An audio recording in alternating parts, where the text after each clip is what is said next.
உலகின் மிகவும் திறமையான ஆப்பிரிக்க அமெரிக்க அறுவை சிகிச்சை நிபுணர் யூலிசஸ் கிராண்ட் டெய்லி அவர்களுடைய வாழ்க்கை வரலாறு தான் நம்ம இந்த வீடியோவில் பார்க்க போகிறோம். 1885 ஆகஸ்ட் 3 அன்னைக்கு யுனைடெட் ஸ்டேட்ஸோடைய லூயிசியானாவில் இருக்கிற டொனால்ட்சன்வில்ல டோனி ஹெனார்ட் டெய்லிக்கும் மிசோரி ஜான்சன் டெய்லிக்கும் மகனாக பிறக்கிறார் யூலிசஸ் கிராண்ட் டெய்லி. இவருடைய அப்பா ஒரு பார்டெண்டராக, அதாவது மதுபானம் தயாரித்து வழங்குபவராக இருந்திருக்கிறாங்க. இதே சமயம் இவருடைய அம்மா ஒரு எஜுகேட்டராகவும் டீச்சராகவும், அதாவது கல்வியாளராகவும் ஆசிரியையாகவும் இருந்திருக்கிறாங்க. இவருடைய குடும்பம் ஒரு சாதாரணமான நடுத்தர குடும்பமாக வாழ்ந்து வந்திருக்கிறாங்க. யூலிசஸ் கிராண்ட் டெய்லியோடைய அம்மா ஒரு கல்வியாளராகவும் ஆசிரியையாகவும் இருந்தனால யூலிசஸ் கிராண்ட் டெய்லிக்கு குழந்தை பருவத்திலிருந்தே பேசிக் எஜுகேஷன், அடிப்படை கல்வியை இவருடைய அம்மா வீட்டிலிருந்தே கற்பித்து வந்தாங்க. இதன் காரணமாக யூலிசஸ் கிராண்ட் டெய்லி வீட்டிலிருந்தே எழுத படிக்க கற்றுக்கிட்டு வந்தாங்க. இந்த நிலையில் இவருடைய குடும்பம் இவங்க வாழ்ந்து வரக்கூடிய லூயிசியானாவில் இருக்கிற டொனால்ட்சன்வில்ல இருந்து அதே லூயிசியானாவில் இருக்கிற நியூ ஆர்லின்ஸுக்கு இடம்பெயர்ந்து போயிடுறாங்க. அங்கே போனதுக்கப்புறமா கரெக்டாக 1890ஆம் ஆண்டுடைய ஆரம்ப காலகட்டத்தில் யூலிசஸ் கிராண்ட் டெய்லிக்கு 4 வயது இருக்கும்போது, அதாவது யூலிசஸ் கிராண்ட் டெய்லி ஆகஸ்ட்டில் பிறந்திருந்தனால 1890ஆம் ஆண்டுடைய ஆரம்ப காலகட்டத்தில் யூலிசஸ் கிராண்ட் டெய்லிக்கு 4 வயது இருந்தது. அப்போ இவருடைய அப்பா இவரை படிக்க வைக்கிறதுக்காக அந்த நியூ ஆர்லின்ஸ்லேயே இருக்கக்கூடிய டிலார்ட் யூனிவர்சிட்டியோடைய ஒரு ப்ரிப்பரட்டரி அகாடமியில் இவரை சேர்த்துறாங்க. இந்த டிலார்ட் யூனிவர்சிட்டி அப்படின்றது அந்த காலகட்டத்தில் ஸ்ட்ரைட் காலேஜ், ஸ்ட்ரைட் யூனிவர்சிட்டி அப்படின்னு அழைக்கப்பட்டது. இது மொத்தமாக ஹிஸ்டோரிக்கலி பிளாக் யூனிவர்சிட்டி, அதாவது கருப்பின மாணவ மாணவிகள் படிக்கிறதுக்குண்டான ஒரு பல்கலைக்கழகம். அந்த பல்கலைக்கழகம் தரப்பிலிருந்து ஒரு ப்ரிப்பரட்டரி அகாடமி அப்படின்னு ஒரு செக்ரிகேட்டட் பிரைமரி ஸ்கூலானது நிறுவப்பட்டிருந்தது. அதாவது கருப்பின மாணவ மாணவிகளுக்கான ஒரு ஆரம்ப பள்ளிக்கூடமானது நிறுவப்பட்டிருந்தது. அந்த டிலார்ட் யூனிவர்சிட்டியோடைய செக்ரிகேட்டட் பிரைமரி ஸ்கூலில் தான் இவருடைய அப்பா யூலிசஸ் கிராண்ட் டெய்லியை சேர்த்துறாங்க. ஸோ அங்கே சேர்ந்து யூலிசஸ் கிராண்ட் டெய்லி இவருடைய ஆரம்ப கல்வியை படிக்க ஆரம்பிச்சிருந்தாங்க. இதே காலகட்டத்தில் யூலிசஸ் கிராண்ட் டெய்லிக்கு மியூசிக்கில் நிறைய ஆர்வம் இருந்து வந்தது. குறிப்பாக பியானோ இசைக்கருவியை வாசிக்க கற்றுக்கணும் அப்படின்னு யூலிசஸ் கிராண்ட் டெய்லி ரொம்ப ஆர்வத்தோடு இருந்து வந்தாங்க. இதுக்கு இவருடைய அப்பா அம்மா 2 பேருமே ஆதரவாக இருந்து யூலிசஸ் கிராண்ட் டெய்லி பியானோ வாசிக்க கற்றுக்கிறதுக்கு உண்டான ஏற்பாடுகளை செஞ்சு கொடுக்குறாங்க. இதுக்கப்புறமா யூலிசஸ் கிராண்ட் டெய்லி பியானோ இசைக்கருவியை வாசிக்கவும் கற்றுக்கிறாங்க. அது மட்டும் இல்லாமல் வாசிக்க கற்றுக்கிட்ட பிறகு நிறைய இசை கச்சேரிகளில் யூலிசஸ் கிராண்ட் டெய்லி பியானோ இசைக்கருவியை வாசிக்கவும் ஆரம்பிக்கிறாங்க. ஸோ இப்படி ஒரு பக்கம் இவருடைய கல்வி, இன்னொரு பக்கம் இசை அப்படின்னு 2யுமே சிறப்பாகவே யூலிசஸ் கிராண்ட் டெய்லி பண்ணாங்க. பிறகு 1895ஆம் ஆண்டுடைய ஆரம்ப காலகட்டத்தில் இவருடைய 9 வயதில் யூலிசஸ் கிராண்ட் டெய்லி இவருடைய ஆரம்ப கல்வியை அந்த ஒரு டிலார்ட் யூனிவர்சிட்டியோடைய ப்ரிப்பரட்டரி அகாடமியிலிருந்து முடிச்சிடுறாங்க. முடிச்சதுக்கப்புறமா யூலிசஸ் கிராண்ட் டெய்லியை இவருடைய அப்பா மேற்கொண்டு படிக்க வைக்கிறதுக்காக இந்த யுனைடெட் ஸ்டேட்ஸோடைய லூயிசியானாவில் இருக்கிற நியூ ஆர்லின்ஸில் இருந்து அதே யுனைடெட் ஸ்டேட்ஸோடைய டெக்சாஸில் இருக்கிற ஃபோர்ட் ஒர்த்துக்கு இவரை அனுப்புகிறாங்க. குறிப்பாக அங்கே இருக்கக்கூடிய ஃபோர்ட் ஒர்த் ஹை ஸ்கூல், அங்கே இவரை சேர்த்துறாங்க. ஸோ 1895ஆம் ஆண்டிலிருந்து அந்த ஃபோர்ட் ஒர்த் ஹை ஸ்கூலில் ஜாயின் பண்ணி யூலிசஸ் கிராண்ட் டெய்லி இவருடைய ஹையர் எஜுகேஷன், உயர்கல்வியை படிக்க ஆரம்பிச்சிருந்தாங்க. உயர்கல்வியின் போது யூலிசஸ் கிராண்ட் டெய்லி பள்ளி பாடங்களை ரொம்ப நல்லா படிக்கக்கூடிய ஒரு சிறந்த மாணவனாக இருந்து வந்தாங்க. இதே காலகட்டத்தில் யூலிசஸ் கிராண்ட் டெய்லி கிரீக், லட்டின் போன்ற லாங்குவேஜஸ் எல்லாம் லேர்ன் பண்ணுறதுக்குண்டான முயற்சியில் ஈடுபட்டு வந்தாங்க. இந்த நிலையில் தான் யூலிசஸ் கிராண்ட் டெய்லிக்கு நல்லா விவரம் தெரிய ஆரம்பிக்கும் போது தான் யுனைடெட் ஸ்டேட்ஸில் கருப்பினத்தை சேர்ந்தவங்க எந்த அளவுக்கு ஒடுக்கப்படுறாங்க, எந்த அளவுக்கு பாகுபாடாக பார்க்கப்படுறாங்க, இந்த விஷயம்லாம் யூலிசஸ் கிராண்ட் டெய்லிக்கு புரிய ஆரம்பிக்குது. ஏன்னா அந்த காலகட்டத்தை பொறுத்த வரைக்கும் யுனைடெட் ஸ்டேட்ஸில் கருப்பினத்தை சேர்ந்தவங்க ரொம்ப இழிவாக நடத்தப்பட்டாங்க. எந்த அளவுக்கு அப்படின்னா, இப்போ ஒரு தியேட்டர் போகணும் அப்படின்னா அந்த தியேட்டரில் கருப்பினத்தை சேர்ந்தவங்களுக்கு அப்படின்னு ஒரு இடமும் வெள்ளை இனத்தை சேர்ந்தவங்களுக்காக தனியான இடமும் இருக்கும். அதே மாதிரி ஸ்கூலில் சேர்ந்து படிக்கணும் அப்படின்னா கருப்பினத்தை சேர்ந்தவங்களுக்கு அப்படின்னு செக்ரிகேட்டட் ஸ்கூல்ஸ் எல்லாம் இருக்கும். அதில் குறிப்பாக வெள்ளை இனத்தை சேர்ந்த மாணவ மாணவிகள் படிக்கக்கூடிய பள்ளிக்கூடங்களில் கல்வியினுடைய தரம் கொஞ்சம் உயர்வாக இருக்கும். அதே சமயம் கருப்பினத்தை சேர்ந்த மாணவ மாணவிகள் படிக்கக்கூடிய பள்ளிக்கூடங்களில் கல்வியினுடைய தரம் குறைவாக இருக்கும். ஸோ இது மாதிரியெல்லாம் பள்ளிக்கூடத்தில் ஆரம்பித்து பொழுதுபோக்கு தொட்டு, அது மட்டும் இல்லாமல் பொருளாதாரம் சார்ந்த வேலைவாய்ப்பு சார்ந்த விஷயங்கள்லையும் இருந்தது. அதாவது வெள்ளை இனத்தை சேர்ந்தவங்க வேலை பார்க்குற இடத்துல கருப்பினத்தை சேர்ந்தவங்க வந்து அனுமதிக்கப்பட மாட்டாங்க. அது மட்டும் இல்லாமல் ஒரு வேலையை வெள்ளை இனத்தை சேர்ந்தவர் கருப்பினத்தை சேர்ந்தவர் 2 பேருமே வந்து ஒரே வேலையை பார்க்கும்போது வெள்ளை இனத்தை சேர்ந்தவங்களுக்கு அவங்களுக்கு ஏற்ற சம்பளமும் கருப்பினத்தை சேர்ந்தவங்களுக்கு கொஞ்சம் குறைவான சம்பளமும் வந்து வழங்கப்படும். இது மாதிரிலாம் கொடுமையான விஷயங்கள் எல்லாம் கருப்பினத்தை சேர்ந்தவங்களுக்கு அந்த காலகட்டத்தில் யுனைடெட் ஸ்டேட்ஸில் நடத்தப்பட்டது. இதெல்லாம் யூலிசஸ் கிராண்ட் டெய்லி வளர வளர இவர் வந்து புரிஞ்சுக்கிறாங்க. ஏன்னா இவர் ஒரு பியானோ வாசிக்கக்கூடிய பியானோ இசைக்கலைஞராக இருந்தனால இவர் வந்து நிறைய ஆர்கெஸ்ட்ரா, நிறைய இந்த சிம்ஃபோனி அது மாதிரி, அதுக்கப்புறம் ட்ராமா அங்கெல்லாம் போகும்போது நிறைய ஓப்பராலாம் நடத்தும்போது அங்கே வந்து வெள்ளை இனத்தை சேர்ந்தவங்க இவருடைய பியானோ இசைக்கருவியை வாசிக்கிறத பார்க்குறதுக்கு வரும்போது அவங்களுக்கு தனியான இடமும் அவங்களுக்கு முன்னணியில் இடமும் கருப்பினத்தை சேர்ந்தவங்களுக்கு பின்னாடி இடம் இப்படியெல்லாம் வந்து நடக்கும். ஸோ இதெல்லாம் வந்து யூலிசஸ் கிராண்ட் டெய்லியை மனதளவில் வந்து பெரிய அளவில் தாக்கத்தை ஏற்படுத்தியிருந்தது. இது ஒரு பக்கம் இருக்க, யூலிசஸ் கிராண்ட் டெய்லியோடைய அப்பா என்னதான் ஒரு பார்டெண்டராக இருந்தாலும் இவருடைய அம்மா என்னதான் ஒரு எஜுகேட்டராகவும் டீச்சராகவும் இருந்தாலும் கிடைக்கக்கூடிய வருமானம் இந்த காலகட்டத்தில் படிப்படியாக குறைய ஆரம்பிக்குது. ஏன்னா 2 பேருக்குமே கொஞ்சம் வயசாக ஆரம்பிக்குது. அது மட்டும் இல்லாமல் நான் ஏற்கனவே சொன்ன மாதிரி வெள்ளை இனத்தை சேர்ந்தவங்க ஒரு வேலை பார்க்கும்போது கருப்பினத்தை சேர்ந்தவங்க அதே வேலையை பார்த்தாலும் வெள்ளை இனத்தை சேர்ந்தவங்களுக்கு அவங்க வேலை பார்க்குறதுக்கு ஈடான சம்பளமும் கருப்பினத்தை சேர்ந்தவங்களுக்கு குறைவான சம்பளமும் வழங்கப்படும். இதே கதை தான் இவருடைய அப்பா அம்மாவுக்கும். இவருடைய அப்பா அம்மாவுக்கும் கிடைக்கக்கூடிய வருமானம் வந்து குறைவாக தான் இருந்தது. இதனால யூலிசஸ் கிராண்ட் டெய்லி வந்து வேலைக்கு போய் இவர் வந்து தொடர்ந்து படிக்கணும் அப்படின்ற நிலை ஏற்படுது. அப்போ அந்த ஃபோர்ட் ஒர்த் ஹை ஸ்கூலில் படிச்சுட்டு இருக்கும்போது எர்னஸ்ட் எல் ஸ்டீவன்ஸ் அப்படின்னு சொல்லி ஒரு வெள்ளை இனத்தை சேர்ந்த ஒரு மருத்துவர் அவருடைய அறிமுகம் இவருக்கு கிடைக்குது.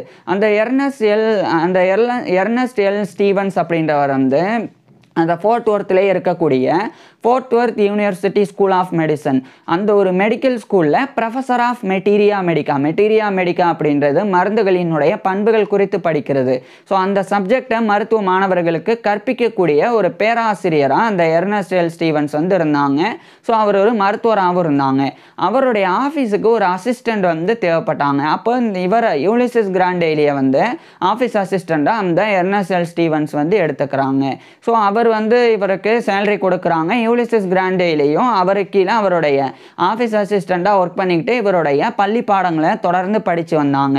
இந்த நிலையில தான் யூலிசஸ் கிராண்ட் டெய்லிக்கு அந்த எர்னஸ்ட் எல் ஸ்டீவன்ஸ் அவர் வந்து இன்னும் சில விஷயங்கள் கருப்பினத்தை சேர்ந்தவங்க அனுபவிக்கக்கூடிய இன்னும் சில கொடுமைகளை சொல்ல ஆரம்பிக்கிறாங்க. ஏன்னா இந்த எர்னஸ்ட் எல் ஸ்டீவன்ஸ் அவர் வந்து என்னதான் வெள்ளை இனத்தை சேர்ந்தவராக இருந்தாலும் அவர் வந்து இன பாகுபாடுலாம் பார்க்கல. அவர் வந்து கருப்பினத்தை சேர்ந்தவங்களையும் சரிசமமாக தான் பார்த்தாங்க. அப்போ அவர் சொன்ன விஷயம் மருத்துவத்தில் கூட நீ கல்வி, வேலை வாய்ப்பு, பொழுதுபோக்கு அதில் மட்டும் கிடையாது, மருத்துவத்தில் கூட குறிப்பாக மருத்துவ சிகிச்சையில் கூட கருப்பினத்தை சேர்ந்தவங்க வந்து பாகுபாடாக தான் இழிவாக தான் பார்க்கப்படுறாங்க அப்படின்றத எர்னஸ்ட் எல் ஸ்டீவன்ஸ் வந்து இவருக்கு உணர்த்துறாங்க. எப்படின்னா இப்போ ஒரு மருத்துவமனை இருக்குது, அந்த மருத்துவமனையில் ஏற்கனவே ஒரு கருப்பினத்தை சேர்ந்தவங்க வந்து சிகிச்சை பெற்று வராங்கன்னா அப்போ வெள்ளை இனத்தை சேர்ந்தவங்க அந்த மருத்துவமனைக்கு வந்து அனுமதி ஆகிறதுக்கு ஏதாவது ஒரு நோயோடு வரும்போது உடனடியாக அந்த கருப்பினத்தை சேர்ந்தவங்க வந்து சரியாக வந்து சிகிச்சைக்கு வழங்கப்பட்டு அவங்க குணம் அடையலைன்னா கூட அவங்க அந்த இடத்த விட்டு நீக்கப்பட்டு வெள்ளை இனத்தை சேர்ந்தவங்க வந்து அனுமதிக்கப்படுவாங்க. இப்படியெல்லாம் கொடுமையெல்லாம் நடந்தது. இதனாலேயே கருப்பினத்தை சேர்ந்தவங்க நிறைய பேருக்கு சரியான மருத்துவ சிகிச்சை இல்லாமல் இறந்தும் போனாங்க. அது மட்டும் இல்லாமல் ஆம்புலன்ஸ் ஃபெசிலிட்டி கூட கருப்பினத்தை சேர்ந்தவங்களுக்கு பல இடங்களில் யுனைடெட் ஸ்டேட்ஸில் மறுக்கப்பட்டது. குறிப்பாக சவுத்தில் யுனைடெட் ஸ்டேட்ஸோடைய தெற்கில் இருக்கக்கூடிய மாகாணங்கள் அங்கெல்லாம் இந்த மாதிரியான பிரச்சனைகள் தலை தூக்கி இருந்தது. இதெல்லாம் எர்னஸ்ட் எல் ஸ்டீவன்ஸ் தான் யூலிசஸ் கிராண்ட் டெய்லிக்கு சொல்கிறாங்க. சொல்கிறது மட்டும் இல்லாமல் உன்னோட இனத்தை பார்த்துக்கணும்னா நீ தான் மருத்துவர் ஆகணும், நீ மருத்துவர் ஆனால் நீ பாகுபாடு பார்க்க மாட்ட, நீ வெள்ளை இனத்தை சேர்ந்தவரையோ கருப்பினத்தை சேர்ந்தவரையோ வெவ்வேறாக பார்க்காம நீ சரியாக வந்து சிகிச்சை கொடுப்ப. இது மாதிரி ஒன்றை மாதிரி இருக்கக்கூடிய கருப்பினத்தை சேர்ந்தவங்க நல்லா படித்து மருத்துவர்கள் ஆகணும், அப்போ தான் உங்களுடைய சமூகத்தை நீங்கள் பார்த்துக்க முடியும் அப்படின்றத இந்த எர்னஸ்ட் எல் ஸ்டீவன்ஸ் அப்படின்ற நல்ல மருத்துவரை வந்து இவருக்கு அறிவுரையாக கொடுக்குறாங்க. இதுக்கப்புறம் தான் யூலிசஸ் கிராண்ட் டெய்லியே இவர் சொல்கிறது சரிதான், தான் மருத்துவம் படித்து மருத்துவர் ஆகணும் அப்படின்னு முடிவு பண்ணுறாங்க. மேலும் இவருடைய பள்ளி பாடங்களை முழு கவனத்தோட ரொம்ப சிறப்பாகவும் யூலிசஸ் கிராண்ட் டெய்லி வந்து படிக்க ஆரம்பிக்கிறாங்க. பிறகு 1902ஆம் ஆண்டுடைய ஆரம்ப காலகட்டத்தில் இவருடைய 16 வயதில் யூலிசஸ் கிராண்ட் டெய்லி வந்து இவருடைய ஹையர் எஜுகேஷன் உயர்கல்வியை அந்த ஃபோர்ட் ஒர்த் ஹை ஸ்கூல்ல இருந்து முடிக்கிறாங்க. முடிச்சதுக்கப்புறமா இப்போ யூலிசஸ் கிராண்ட் டெய்லி வந்து மருத்துவம் படிக்கணும் அப்படின்னு முயற்சி பண்ணுறாங்க. அப்போ அந்த எர்னஸ்ட் எல் ஸ்டீவன்ஸ் அவர் வந்து யுனைடெட் ஸ்டேட்ஸோடைய இல்லினாய்ல இருக்கிற சிகாகோ அங்கே இருக்கக்கூடிய Northwestern University school of Medicine, அது வந்து Northwestern University Feinberg School of Medicine அப்படின்னு அழைக்கப்படும். அது பொதுவாக வந்து Northwestern University Medical School அப்படின்னு அழைக்கப்படும். அங்கே வந்து யூலிசஸ் கிராண்டேலிக்கு சீட்டு வாங்கி கொடுக்குறாங்க மருத்துவம் படிக்கிறதுக்கு. ஸோ அவர்கிட்ட நன்றி சொல்லிட்டு 1902ஆம் ஆண்டோட இறுதி காலகட்டத்தில் இவருடைய 17 வயதில் யூலிசஸ் கிராண்டேலி வந்து இந்த யுனைடெட் ஸ்டேட்ஸோடைய டெக்சாஸில் இருக்கிற ஃபோர்ட் ஒர்த்தில் இருந்து அதே யுனைடெட் ஸ்டேட்ஸோடைய இல்லினாய்ல இருக்கிற சிகாகோக்கு இவர் போயிடுறாங்க. அங்கே போய் அங்கே இருக்கக்கூடிய நார்த் வெஸ்டர்ன் யூனிவர்சிட்டி மெடிக்கல் ஸ்கூலில் இவர் ஜாயின் பண்ணி 1902ஆம் ஆண்டிலிருந்து MD degree doctor of medicine அப்படின்ற எம்டி டிகிரியை யூலிசஸ் கிராண்டேலி வந்து படிக்க ஆரம்பிக்கிறாங்க. இந்த காலகட்டத்தில் இவருக்கு வெறும் 17 வயது தான் இருந்தது. அங்கே இருக்கக்கூடிய ஸ்டூடெண்ட்ஸை கம்பேர் பண்ணும்போது யூலிசஸ் கிராண்டேலி வந்து கொஞ்சம் சின்ன பையனாக தான் இருந்தாங்க. இவருடைய கிளாஸில் கிட்டத்தட்ட 120க்கும் மேற்பட்டோர் வந்து இருந்தாங்க. அதில் வெள்ளை இனத்தை சேர்ந்தவங்க தான் அதிகம். ஸோ அவங்களுக்கு மத்தியில் யூலிசஸ் கிராண்டேலி வந்து மருத்துவம் படிக்க ஆரம்பிச்சிருந்தாங்க.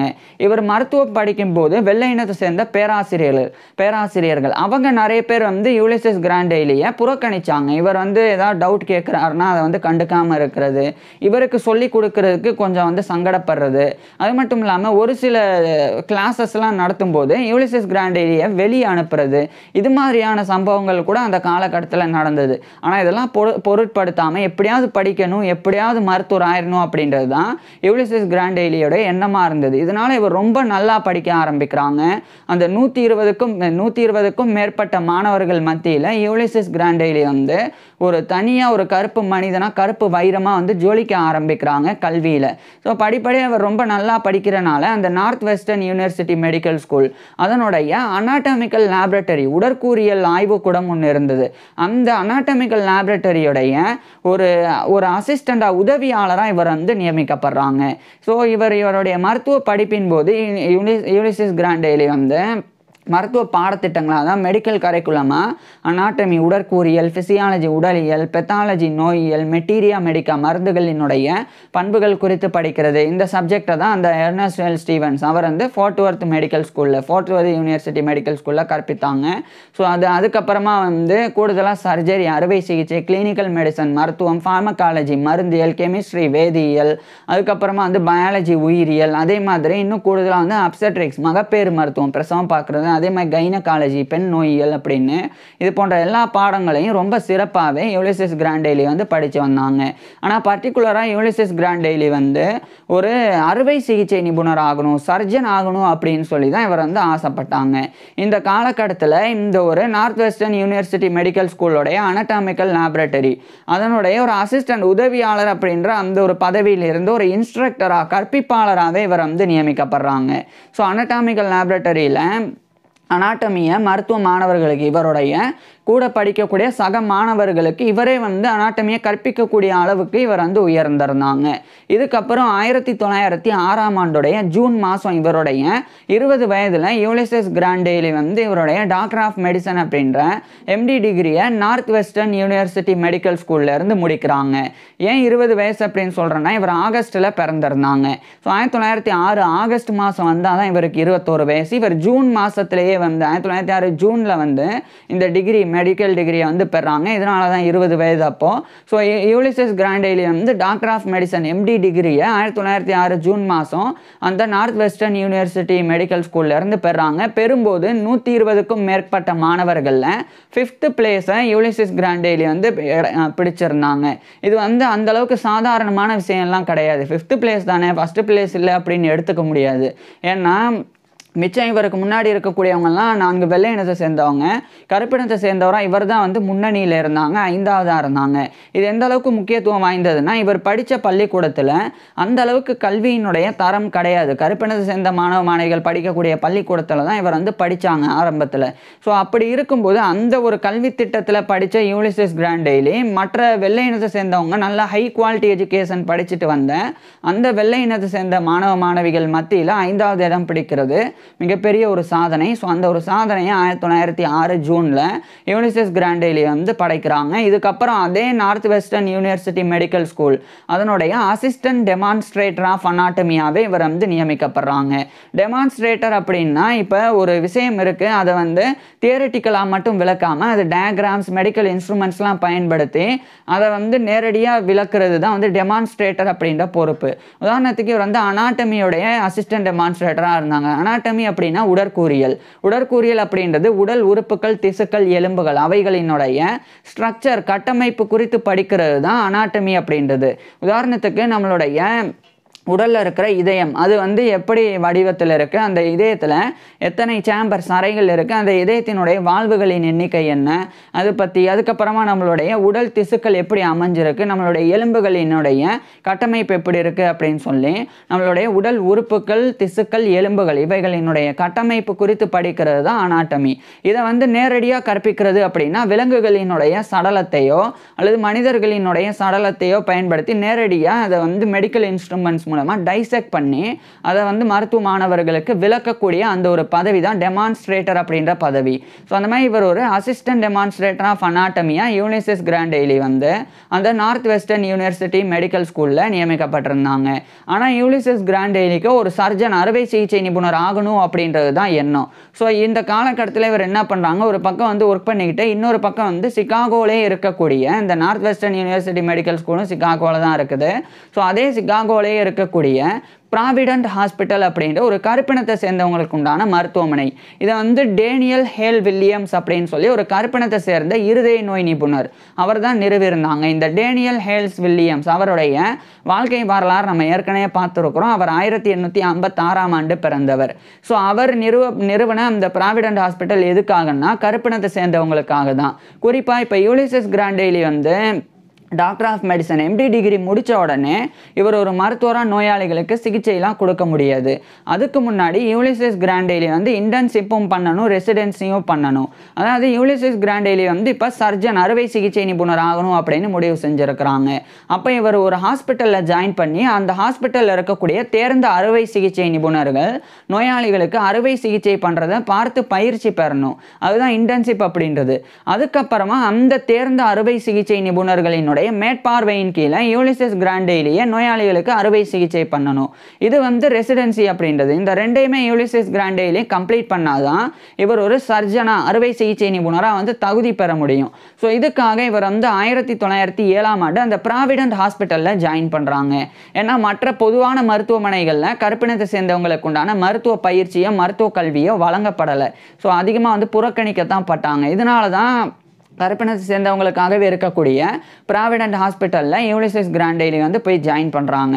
ஸோ யூலிசஸ் கிராண்டேலி போய் ஜாயின் பண்ணுறது மட்டும் இல்லாமல் அங்கே வந்து டேனியல் ஹேல் வில்லியம்ஸ் அவர் கீழே இவர் வந்து அறுவை சிகிச்சையில் பயிற்சி பெறணும் அப்படின்ற அந்த ஒரு திட்டத்தோடு இவர் வந்து அங்கே போகிறாங்க. அப்போ அங்கே வந்து டாக்டர் ஜார்ஜ் கிளீவ்லேண்ட் ஹால் அப்படின்னு சொல்லி இன்னொரு கருப்பினத்தை சேர்ந்த மருத்துவர் இருந்தாங்க. ஸோ அவர் வந்து இவருக்கு ஆரம்பத்தில் அறுவை சிகிச்சையில் பயிற்சி கொடுக்க தொடங்குறாங்க. மேலும் இந்த நார்த் வெஸ்டர்ன் யூனிவர்சிட்டி மெடிக்கல் ஸ்கூலோடைய அசிஸ்டன்ட் டெமான்ஸ்ட்ரேட்டர் ஆஃப் அனாட்டமி அந்த பதவியை இவர் முழுமையாக ரிசைன் பண்ணிட்டு தான் இந்த 1907ஆம் ஆண்டு ப்ராவிடன்ட் ஹாஸ்பிட்டலில் இவர் ஜாயின் பண்ணி இவருடைய மெடிக்கல் ட்ரைனிங்கை எடுத்துக்க ஆரம்பிக்கிறாங்க. இதே காலகட்டத்தில் அந்த ப்ராவிடன்ட் ஹாஸ்பிட்டல் சார்ந்து ஒரு டிஸ்பென்சரி ஒரு மருந்தகம் இருந்தது. அங்கே ஒரு கைனகாலஜிஸ்டாக பெண் நோயியல் நிபுணராகவும் யூலிசஸ் கிராண்டேலி வந்து நியமிக்கப்படுறாங்க. அதுக்கப்புறம் 1908ஆம் ஆண்டு டேனியல் ஹேல் வில்லியம்ஸ் அவருடைய ஒரு அசிஸ்டண்டாக உதவியாளராக யூலிசஸ் கிராண்டேலி வந்து நியமிக்கப்படுறாங்க. இந்த காலகட்டத்தில் யூலிசஸ் கிராண்டேலி வந்து இவருடைய மருத்துவ பயிற்சிகளை முழுமையாக முடிச்சுட்டு குறிப்பாக வந்து அறுவை சிகிச்சை பயிற்சி சர்ஜிக்கல் ட்ரைனிங்கை இவர் முடிச்சுட்டு ஒரு சர்ஜனாக அறுவை சிகிச்சை நிபுணராக தகுதி பெற்றுறாங்க. ஸோ இந்த காலகட்டத்தில் தான் டேனியல் ஹேல் வில்லியம்ஸோடைய ஒரு அசிஸ்டண்ட்டாக இவர் ஜாயின் பண்ணுறாங்க. ரெண்டு பேரும் நண்பர்களாகவும் மாற தொடங்குறாங்க. வயசு வித்தியாசம் இருந்தாலும் நண்பர்களாக மாற தொடங்குறாங்க. இந்த நிலையில் இதே 1908ஆம் ஆண்டு நேஷனல் மெடிக்கல் அசோசியேஷன் அதனுடைய ஒரு மெம்பராகவும் யூலிசஸ் கிராண்டேலி வந்து தேர்ந்தெடுக்கப்பட்டு கௌரவிக்கப்படுறாங்க.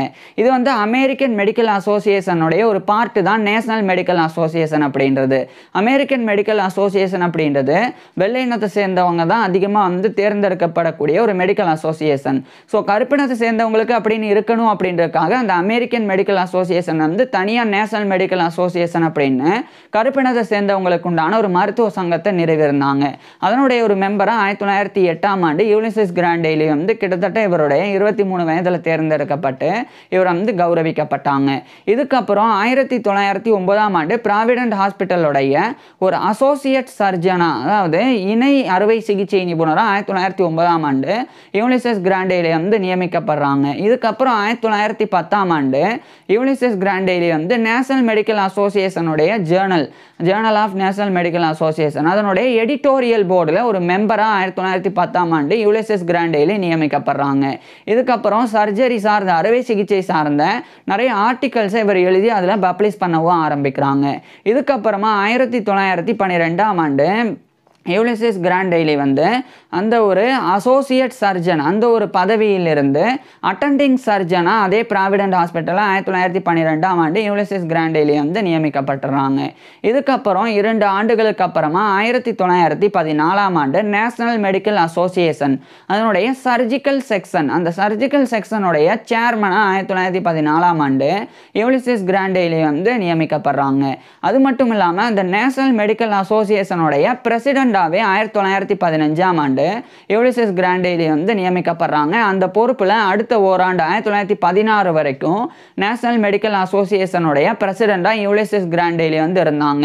வெறும் சின்ன வயசுலேயே சிகாகோவில் தான் அது இருக்குது. ஸோ வெறும் சின்ன வயசில் ஒரு 30 வயசுலேயே யூலிசஸ் கிராண்டெய்லி வந்து ஒரு அந்த நேஷனல் மெடிக்கல் அசோசியேஷன் அப்படின்ற தேசிய மருத்துவ சங்கத்தினுடைய தலைவராக நியமிக்கப்பட்டது மிகப்பெரிய ஒரு கௌரவமாக இருந்தது.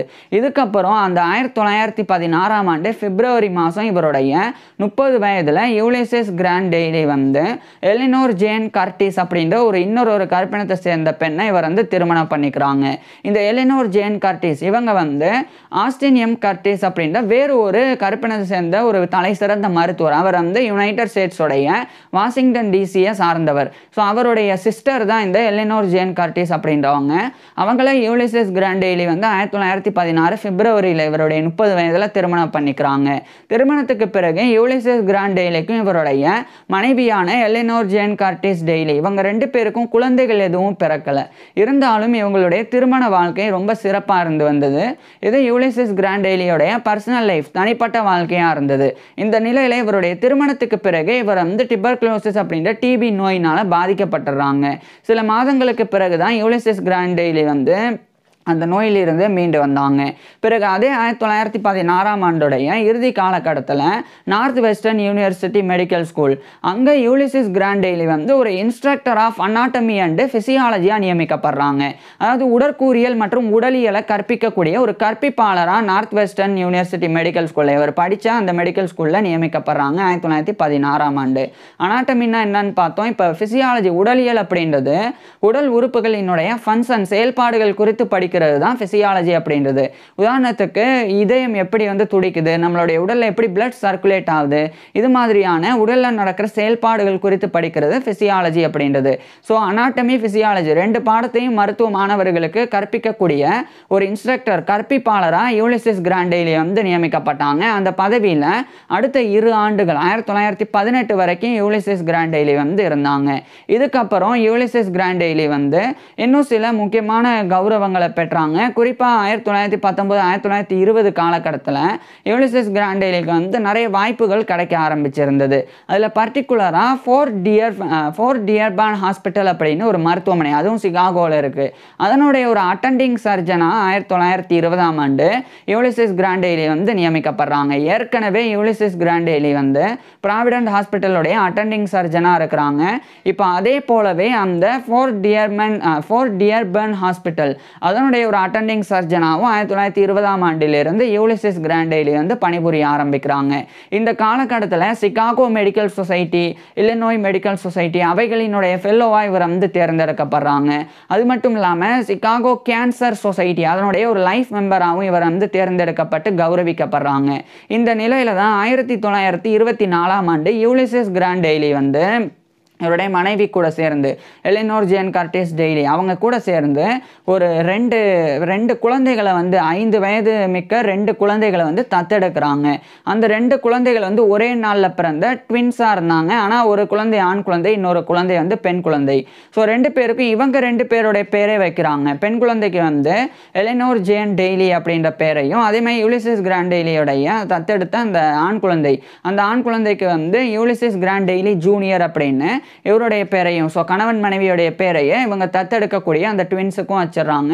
ஸோ 1924ஆம் ஆண்டிலிருந்து அந்த 5 வயது மதிக்கத்தக்க 2 குழந்தைகளையும் யூலிசஸ் கிராண்ட் டெய்லியும் எலினோர் ஜேன் கர்டிஸ் டெய்லி இவங்க 2 பேரும் வளர்க்க ஆரம்பிக்கிறாங்க. இது யூலிசஸ் கிராண்ட் டெய்லியோடைய பர்சனல் லைஃப்பில் மிக சிறப்பான ஒரு நிகழ்வாக இருந்தது. ரொம்ப மகிழ்ச்சியான வாழ்க்கையே யூலிசஸ் கிராண்ட் டெய்லி வந்து இவருடைய தனிப்பட்ட வாழ்க்கையின் போது வாழ தொடங்கியிருந்தாங்க. இந்த நிலையில தான் யூலிசஸ் கிராண்ட் டெய்லி வந்து கருப்பினத்தை சேர்ந்தவங்களுக்காக தனியாக இன்னும் கூடுதலாக ஒரு மருத்துவமனையையும் நிறுவனம் அப்படின்னு யூலிசஸ் கிராண்ட் டெய்லி வந்து முடிவு பண்ணாங்க. இதுக்கு யூலிசஸ் கிராண்ட் டெய்லி வந்து முக்கியமாக இவர் வசிக்கக்கூடிய அந்த சிகாகோ, அங்கே வந்து மிசிகன் புல்வார்ட் அப்படின்னு ஒரு இடம், அதேமாதிரி 37 ஸ்ட்ரீட் அங்கெல்லாம் ஹவுசஸ் வாங்கி வந்து போட்டுறாங்க.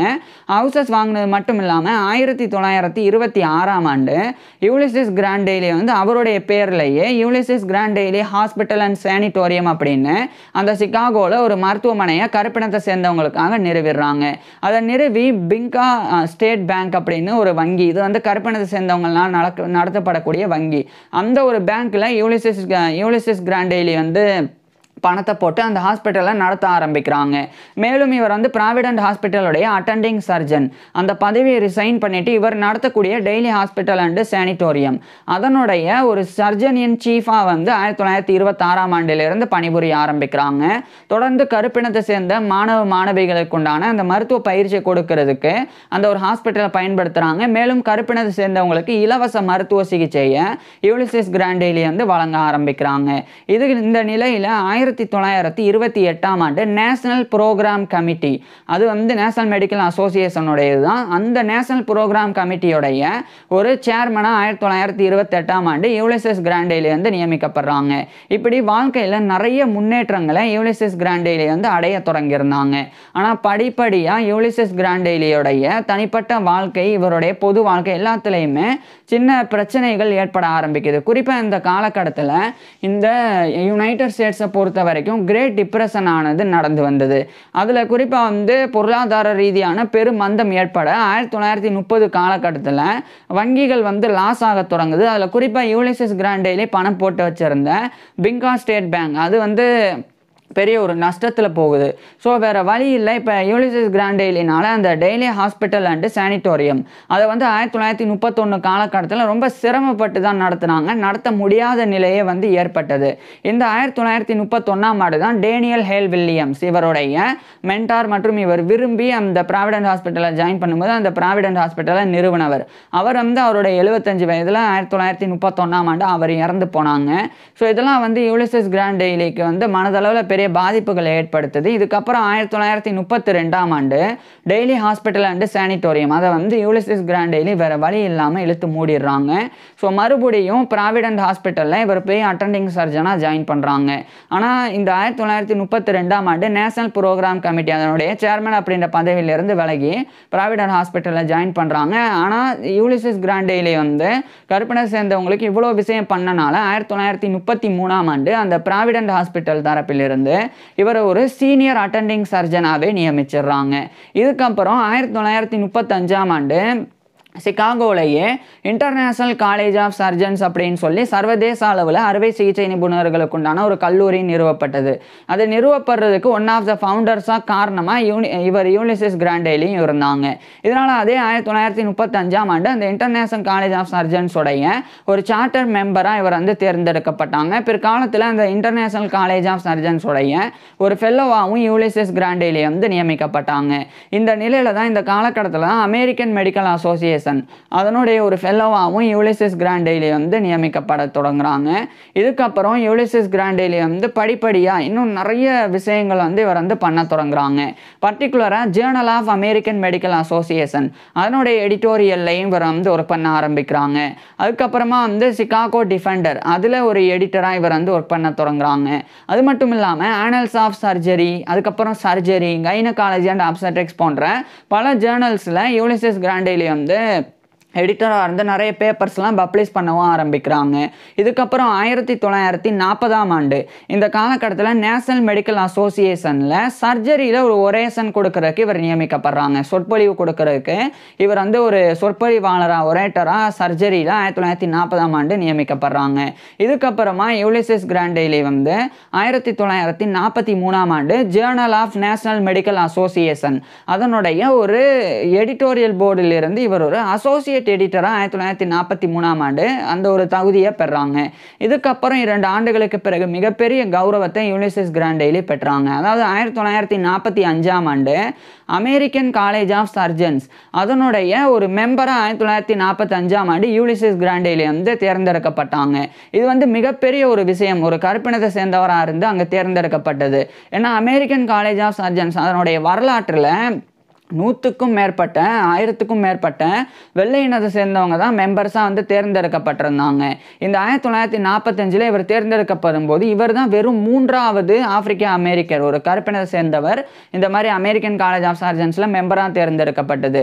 இவருக்கு முன்னாடி 2 நபர்கள், ஒருத்தர் வந்து இந்த டேனியல் ஹேல் வில்லியம்ஸ் ப்ராவிடன்ட் ஹாஸ்பிட்டலை நிறுவனவர், அவர் தான் முதல்ல ஒரு கருப்பினத்தை சேர்ந்தவர் அமெரிக்கன் காலேஜ் ஆஃப் சர்ஜன்ஸில் ஒரு மெம்பராக தேர்ந்தெடுக்கப்பட்டது. அது 1913. அதுக்கப்புறம் லூயிஸ் டாம்கின்ஸ் ரைட் அப்படின்னு இவருடைய வாழ்க்கை வரலாறு நம்ம ஏற்கனவே பார்த்துருக்குறோம். இவர் ஒரு கருப்பினை சேர்ந்தவர். இவர் 1943ஆம் ஆண்டு 2வது அந்த அமெரிக்கன் காலேஜ் ஆஃப் சர்ஜன்ஸ் உடைய கருப்பினை சேர்ந்தவராக தேர்ந்தெடுக்கப்பட்டாங்க.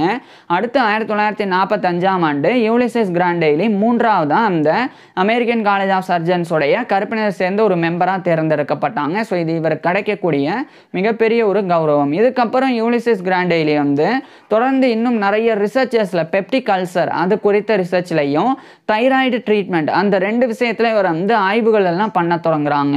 இந்த நிலையில தான் 1948ஆம் ஆண்டு இந்த journal of national medical association அதனுடைய ஒரு அசோசியேட் எடிட்டர் அப்படின்ற பதவியிலிருந்து இவர் வந்து ஒரு முழு எடிட்டராகவே 1948ஆம் ஆண்டு ஒரு சீனியர் எடிட்டராகவே நியமிக்கப்பட்டுறாங்க. அதுக்கப்புறம் 2 ஆண்டுகள் அந்த பதவியில் அந்த ஒரு ஜேர்னல் ஆஃப் நேஷனல் மெடிக்கல் அசோசியேஷனில் இவர் வந்து எடிட்டராக இருந்தாங்க. அடுத்து 1950ஆம் ஆண்டு இவர் ஒரு கன்சல்டிங் எடிட்டராக வந்து அந்த ஜேர்னல் ஆஃப் நேஷனல் மெடிக்கல் அசோசியேஷனில் மாறுறாங்க. இதே 1950ஆம் ஆண்டு தான் இவர் வந்து ஃப்ரெனிக் நர்வ் கிரஸ் அப்படின்னு சொல்லி ஒரு டெக்னிக், ஒரு மெத்தட், இது வந்து ஒரு மருத்துவ சிகிச்சை முறை. இதை வந்து 1950ஆம் ஆண்டு யூலிசஸ் கிராண்டெய்லி வந்து கண்டறிஞ்சாங்க. இது வந்து பெப்டிக் அல்சர் அதுக்கு ட்ரீட்மெண்ட் கொடுக்கறதுக்கு உண்டான ஒரு டெக்னிக். அது மட்டும் இல்லாமல் தைராய்டு ட்ரீட்மெண்ட் அதில் சில முன்னேற்றங்களையும் யூலிசஸ் கிராண்டெய்லி இதே 1950ஆம் ஆண்டு ஏற்படுத்தினாங்க. இதுக்கப்புறமா 2 ஆண்டுகளுக்கு பிறகு 1952ஆம் ஆண்டு யூலிசஸ் கிராண்டெய்லி வந்து கிட்டத்தட்ட இவருடைய 66-67 வயதில் ப்ராவிடன்ட் ஹாஸ்பிட்டல் அந்த சீனியர் அட்டெண்டிங் சர்ஜன் அந்த பதவியிலிருந்து இவர் இந்த காலகட்டத்தில் சீஃப் ஆஃப் சர்ஜிக்கல் ஸ்டாஃபாக இருந்தாங்க. ஸோ அந்த பதவியிலிருந்து 1952ஆம் ஆண்டு ரிட்டையர் ஆகுறாங்க. ரிட்டையர் ஆன பிறகும் தொடர்ச்சியாக யூலிசஸ் கிராண்டெய்லி வந்து அறுவை சிகிச்சை பண்ணுறதை வந்து நிறுத்தாமல் தொடர்ந்து அந்த ஒரு ஒர்க்கில் தொடர்ந்து ஈடுபட்டாங்க, அதே ப்ராவிடன்ட் ஹாஸ்பிட்டல்லையே. இதுக்கப்புறம் இந்த காலகட்டத்திலெல்லாம் யூலிசஸ் கிராண்டெய்லி வந்து டிபார்ட்மெண்ட் ஸ்டேட்மெண்ட் அவங்க தரப்பிலிருந்து இவர் கிராண்ட் வழங்கப்பட்டு இவர் வந்து உலக நாடுகளில் இருக்கக்கூடிய பல்வேறு நாடுகளுக்கு போய் அறுவை சிகிச்சை சார்ந்த அந்த விரிவுரைகள் கொடுக்கறதுக்கு இவர் வந்து அனுப்பப்பட்டாங்க. அப்போ 1952லிருந்து 1953 வரைக்கும் இவர் வந்து இந்தியா, பாகிஸ்தான், ஜப்பான், அதுக்கப்புறமா ஆப்பிரிக்கா, ஸ்ரீலங்கா அப்படின்னு இது போன்ற பல்வேறு நாடுகளுக்கும் பல்வேறு இடங்களுக்கும் இவர் வந்து யூலிசஸ் கிராண்டெய்லி வந்து போய் அங்கெல்லாம் இவர் வந்து சர்ஜரியில் லெக்சர்ஸ் விரிவுரைகளை கொடுத்து மிக புகழ் பெறக்கூடிய ஒரு ஆப்பிரிக்கா அமெரிக்கா அறுவை சிகிச்சை நிபுணராக மாறினாங்க. இதுக்கப்புறம் இவர் படித்த நார்த் வெஸ்டர்ன் யூனிவர்சிட்டி அவங்க தரப்பிலிருந்து 1955ஆம் ஆண்டு யூலிசஸ் கிராண்டெய்லிக்கு வந்து ஆனரரி டாக்டர் ஆஃப் சயின்ஸ் அப்படின்ற ஆனரரி டிஎஸ்சி அந்த ஒரு கௌரவ டாக்டர் பட்டம் 1955ஆம் ஆண்டு யூலிசஸ் கிராண்டெய்லிக்கு வழங்கப்பட்டது. ஒரே ஒரு விஷயம் சொல்ல தவறிட்டு 1949 இந்த காலகட்டத்தில் யூலிசஸ் கிராண்டெய்லிக்கு நேஷனல் மெடிக்கல் அசோசியேஷனுடைய ஹவுஸ் ஆஃப் டெலிகேட்ஸ் அவங்க தரப்பிலிருந்து டிஸ்டிங்விஷ் சர்வீஸ் அவார்டு அப்படின்ற ஹையஸ்ட் அவார்டை இவருக்கு வழங்கி 1949ஆம் ஆண்டு யூலிசஸ் கிராண்டேலியை கௌரவப்படுத்தினாங்க. ஸோ நேஷனல் மெடிக்கல் அசோசியேஷனுடைய டிஸ்டிங்விஷ் சர்வீஸ் அவார்டை 1949ல் யூலிசஸ் கிராண்டேலி பெற்றாங்க. இதுக்கப்புறம் தான் அந்த 1955ல் நார்த் வெஸ்டர்ன் யூனிவர்சிட்டியோடைய ஹானரி டாக்டர் ஆஃப் சயின்ஸ் அப்படின்ற கௌரவ டாக்டர் பட்டத்தை பெற்றாங்க. இதுக்கப்புறம் 1956ஆம் ஆண்டு கிட்டத்தட்ட இவருடைய 70 வயதில் முழுமையாக யூலிசஸ் கிராண்டேலி வந்து ரிட்டையர் ஆயிடுறாங்க. அறுவை சிகிச்சை பண்ணக்கூடிய அந்த ப்ராக்டிஸையே வந்து நிறுத்திக்கிறாங்க. இதுக்கப்புறம் யூலிசஸ் கிராண்டேலியும் இவருடைய மனைவியான எலினோர் ஜேன் கர்டிஸ் டெய்லி இவங்க 2 பேரும் வந்து கரீபியனில் இருக்கக்கூடிய ஹேட்டி அப்படின்ற கண்ட்ரிக்கு வந்து போகிறாங்க. யுனைடெட் ஸ்டேட்ஸோட இல்லினாய்ல இருக்கிற சிகாகோவில் இருந்து ஹேட்டியில் இருக்கிற போர்ட் ஆ பிரின்ஸ் அப்படின்ற இடத்துக்கு போய் வாழ தொடங்குறாங்க. இதுக்கப்புறம் யூலிசஸ் கிராண்டேலியோடைய உடல்நிலை வந்து படிப்படியாக மோசமடைய ஆரம்பிக்குது. இதன் காரணமாக யூலிசஸ் கிராண்டேலியும் இவருடைய மனைவியும் அந்த ஹேட்டியில் இருக்கக்கூடிய அந்த போர்ட் ஆ பிரின்ஸ் அங்கிருந்து மறுபடியும் யுனைடெட் ஸ்டேட்ஸோடைய இல்லினாய்ல இருக்கிற சிகாகோக்கே வந்துடுறாங்க 1960களில். இதுக்கப்புறமா உடல்நல குறைபாடுனால பாதிக்கப்பட்டு இறுதியாக 1961 ஏப்ரல் 22 அன்னைக்கு இவருடைய 75 வயதில் யூலிசஸ் கிராண்டேலி வந்து இறந்து போயிடுறாங்க. ஸோ 1961 ஏப்ரல் 22 அன்னைக்கு இவருடைய 75 வயதில் யூலிசஸ் கிராண்டேலி இறந்து போயிடுறாங்க. யூலிசஸ் கிராண்டேலி இறந்து போனதுக்கு அப்புறமா எலினோர் ஜேன் கர்டிஸ் டெய்லி அப்படின்ற யூலிசஸ் கிராண்டேலியோடைய மனைவியும் இறந்து போகிறாங்க. இதெல்லாம் யூலிசஸ் கிராண்டேலியோடைய பர்சனல் லைஃப், தனிப்பட்ட வாழ்க்கை. இன்னொரு பக்கம் யூலிசஸ் கிராண்டேலி வந்து அறுவை சிகிச்சைக்கு ஆற்றின பங்களிப்பு வந்து மிகப்பெரியது. குறிப்பாக வந்து இவருடைய கற்பனத்தை சேர்ந்த சமூகம் அதை வந்து உயர்த்துறதுக்கே டெய்லி ஹாஸ்பிட்டல் அண்ட் சானிட்டோரியம் அப்படின்னு ஒன்று நிறுவனாங்க. அதுக்கப்புறமா பல நிர்வாக பொறுப்பில் இவர் வந்து நியமிக்கப்பட்டாங்க. பெப்டிக் அல்சர், தைராய்டு ட்ரீட்மெண்ட் போன்ற சிகிச்சை முறைகளில் இவர் சில மேம்பாடுகளை ஏற்படுத்தினாங்க அப்படின்னு ஒட்டுமொத்தமாக யூலிசஸ் கிராண்டேலி வந்து வாழ்கிற முழு காலகட்டமுமே பயனுள்ள வாழ்க்கையை வாழ்ந்து ஆப்பிரிக்க அமெரிக்கர்களுக்கே பெருமை சேர்க்கக்கூடிய ஒரு அறுவை சிகிச்சை நிபுணராக யூலிசஸ் கிராண்டேலி வந்து திகழ்ந்து வராங்க. ஸோ இப்பேற்பட்ட யூலிசஸ் கிராண்டேலி பற்றி நீங்கள் என்ன நினைக்கிறீங்க அப்படின்றத கீழே கமெண்ட்ஸில் சொல்லுங்கள். உங்களுக்கு எந்த மாதிரியான டாபிக்ஸில் எந்த மாதிரியான வீடியோஸ் வேணும் அப்படின்றதையும் கீழே கமெண்ட்ஸில் சொல்லுங்கள். தேங்க்யூ.